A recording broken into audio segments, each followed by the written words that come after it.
اے نبی، تم سے پوچھتے ہیں کہ کون کون سی چیزیں ان کے لیے حلال ہیں۔ ان سے کہہ دو کہ سب پاکیزہ چیزیں تم کو حلال ہیں، اور وہ شکار بھی حلال ہے جو تمہارے لیے ان شکاری جانوروں نے پکڑا ہو جن کو تم نے سدھا رکھا ہو، اور جس طریق سے اللہ نے تمہیں شکار کرنا سکھایا ہے اس طریق سے تم نے ان کو سکھایا ہو۔ تو جو شکار وہ تمہارے لیے پکڑ رکھیں اس کو کھا لیا کرو، اور شکاری جانوروں کے چھوڑتے وقت اللہ کا نام لے لیا کرو، اور اللہ سے ڈرتے رہو، بے شک اللہ جلد حساب لینے والا ہے۔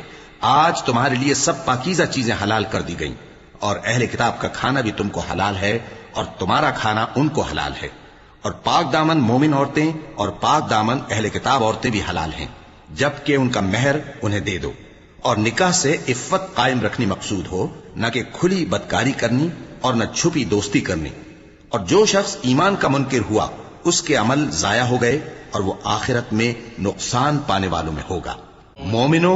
جب تم نماز پڑھنے کا قصد کیا کرو تو اپنے منہ اور کوہنیوں تک ہاتھ دھو لیا کرو، اور سر کا مسح کر لیا کرو، اور ٹخنوں تک پاؤں دھو لیا کرو،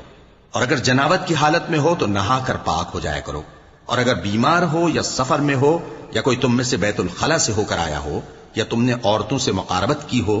پھر تمہیں پانی نہ مل سکے تو پاک مٹی لو اور اس سے منہ اور ہاتھوں کا مسح یعنی تیمم کر لو۔ اللہ تم پر کسی طرح کی تنگی نہیں کرنا چاہتا، بلکہ یہ چاہتا ہے کہ تمہیں پاک کرے اور اپنی نعمتیں تم پر پوری کرے تاکہ تم شکر کرو۔